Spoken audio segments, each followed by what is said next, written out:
Hello, Elena here from the International Film Festival The Hague. Today I'm here in Rotterdam with Angelo Raaijmakers. And he's been so nice to invite us here into his studio in Rotterdam. So thank you very much. Thank you for coming. Yeah. And Angelo, well, many of you maybe know already, Angelo is a filmmaker, writer, sometimes producer. Edit sometimes and produce, so yeah. Okay. All over the place. A lot of things. And he has made 5 films. Many of them have won awards in different festivals. Some of them in our festival, in the International Film Festival The Hague. And today we are going to talk about his work because it's super interesting. Thank you. And I'm going to just go straight to the point. Why filmmaking? Ooh, okay, why? Yeah.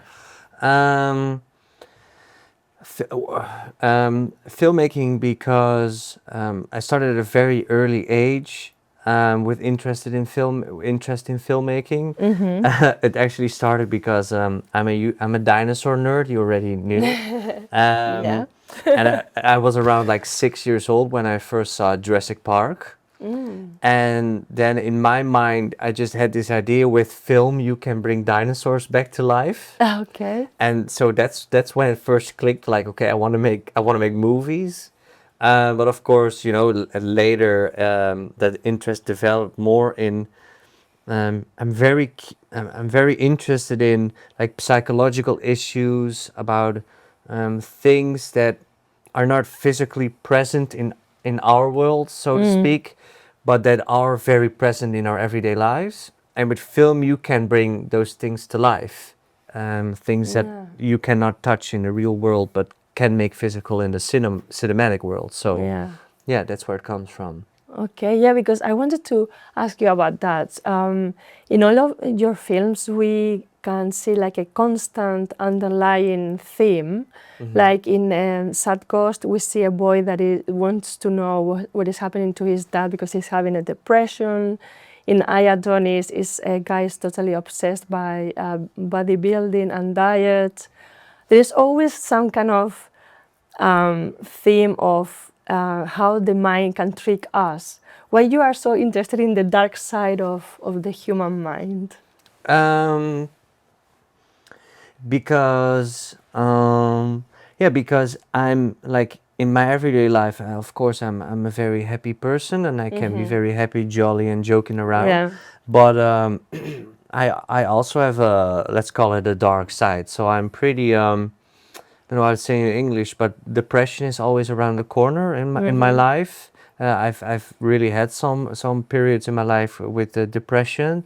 Anxiety is also a big part of my life. And right now, actually, I'm in treatment for PTSD. So the darker side of the brain is always very much there in my everyday life. So I think that's why I want to investigate that, want to get that part, want to get to know it better, so to speak.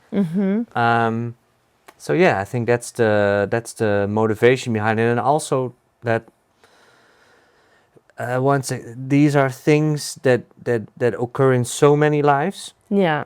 A lot of people suffer from depression. A lot of people suffer from dark thoughts, like from, you know, in very worst cases or very light. But there's still a lot of taboo around it. And I think it's interesting to talk about it more and to break those taboos. Yeah. Yeah, I totally agree. It's very important. But then there is this also in your last film, A Perfect Night. It's very difficult, I must say. I was suffering when I watched it. I liked it a lot, but I was suffering because we are witnesses of the dynamics of a toxic relationship. And it's very real, I think. That's why it's so shocking and so difficult sometimes to watch. Yeah, it's not easy to digest. Yeah, I can imagine. So when you write about a film, do you also see yourself reflected, or you think about someone else, or is very personal? All my work starts off very personal.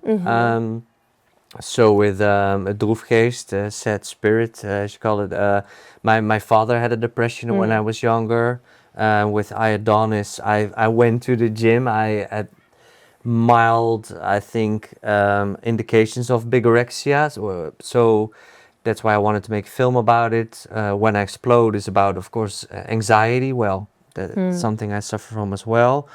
With specifically A Perfect Night, I've been in two relationships where emotional, physical abuse occurred. And that's the starting point, because you want to say something about that. With A Perfect Night, I really wanted to catch the complexity and the helplessness of a relationship like that, and Yeah. of a situation, without judging. Um,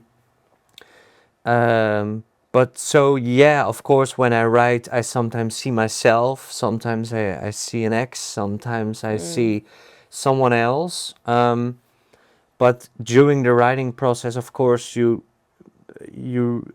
detach a little bit You take from, distance. you take distance, because in the end of the day you have to create characters, and you Yeah. have to create a story that's for an audience. Otherwise you're just dealing with trauma. But of Yeah. course filmmaking can be very therapeutic, but you want an audience to also, to be able to do something with the film, or to enjoy it, or to how do you say it, respond to it in some Yeah. way.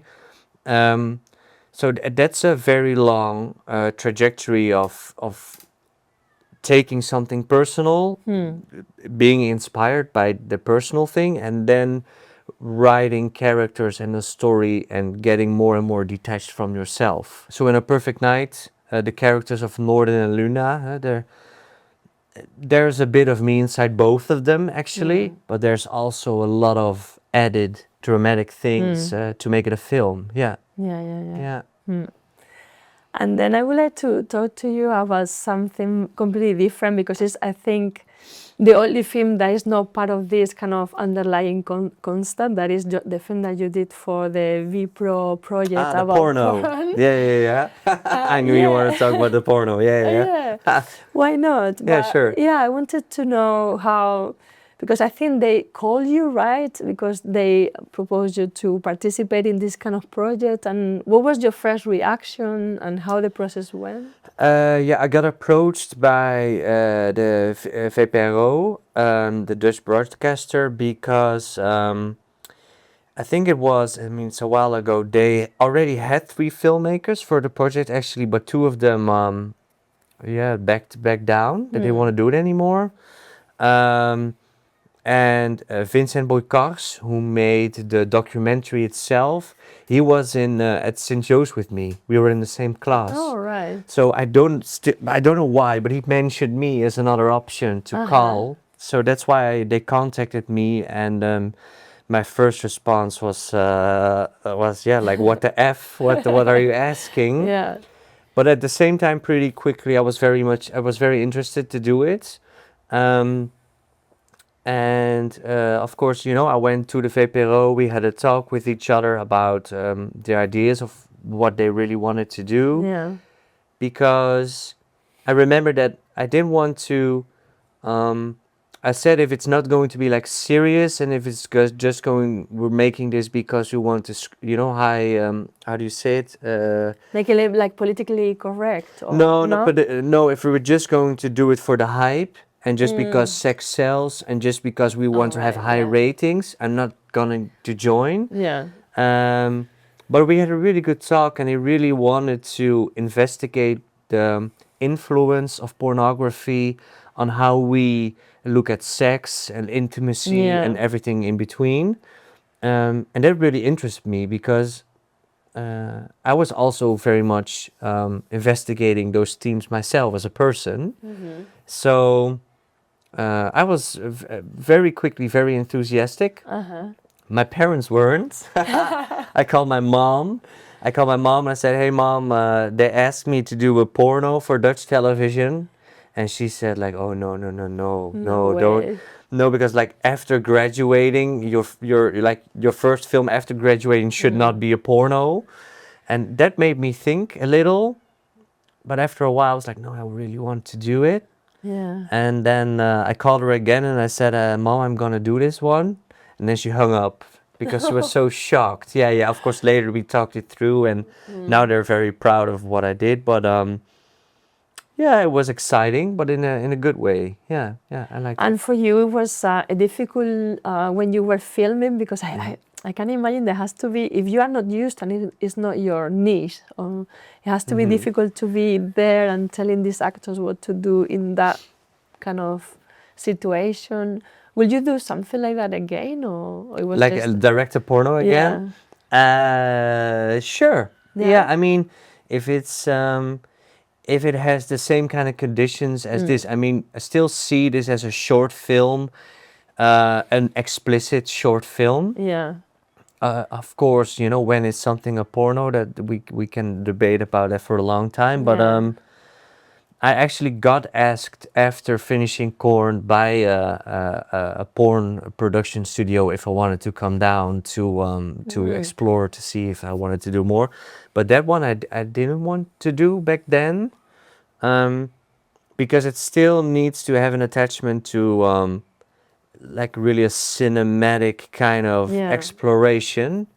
So if another cinematic exploration about sexuality comes along in the form of a porno film, sure, yeah. So would it has to have like a depth, a story. Yeah, I see. definitely. Yeah, yeah. I see.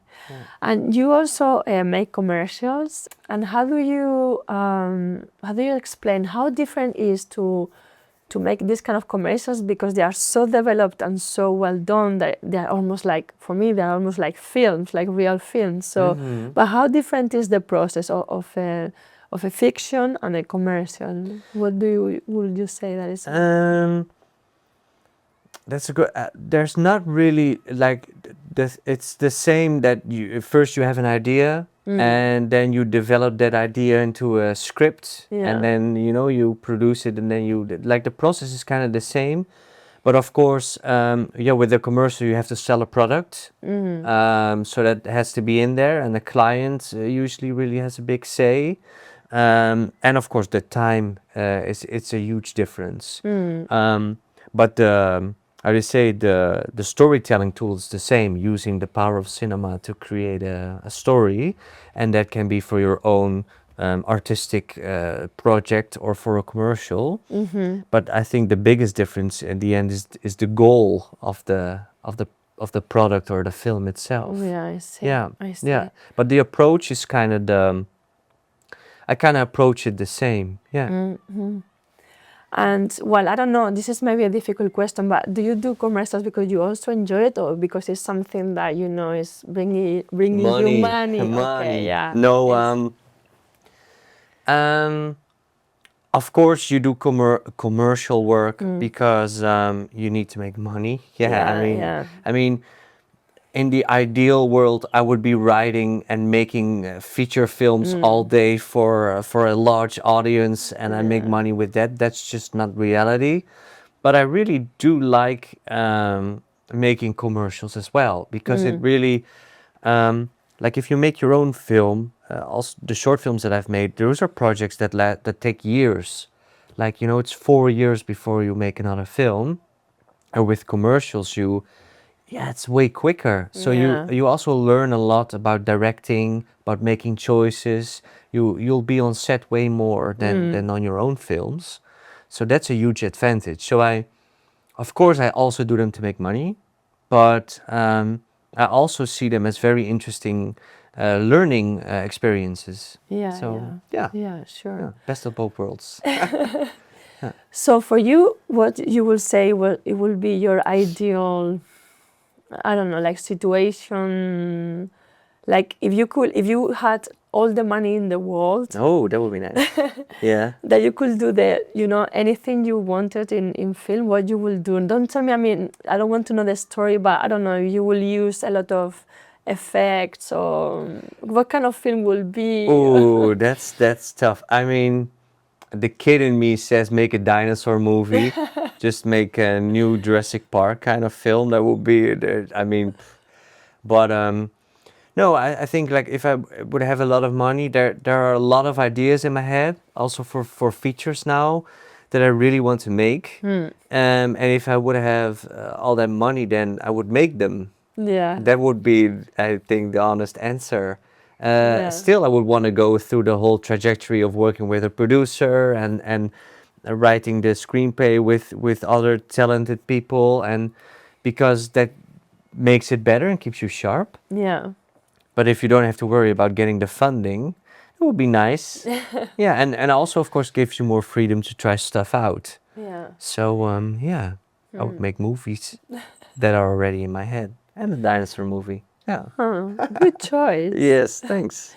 So when is your? Do you have a feature film soon? Maybe. Well, no, in not the in the oven. in Maybe. we're now going to pitch at the Dutch Film Fund for a feature. I think that's in June, the June 2025. And let's see how that goes. And then and then I know that's gonna take years and years. So years and years. But there are ideas in the pipeline, so to speak. Yeah. Because you mentioned before, for a short film, sometimes it can take even 4 years since you have the idea until the film is out there. Yeah. Sometimes I think I'm pretty slow. And why is that, you think? I think that is because my films are so personal. There needs to be space in between to be able to develop it from a personal experience to a film, what I mentioned earlier. Yeah.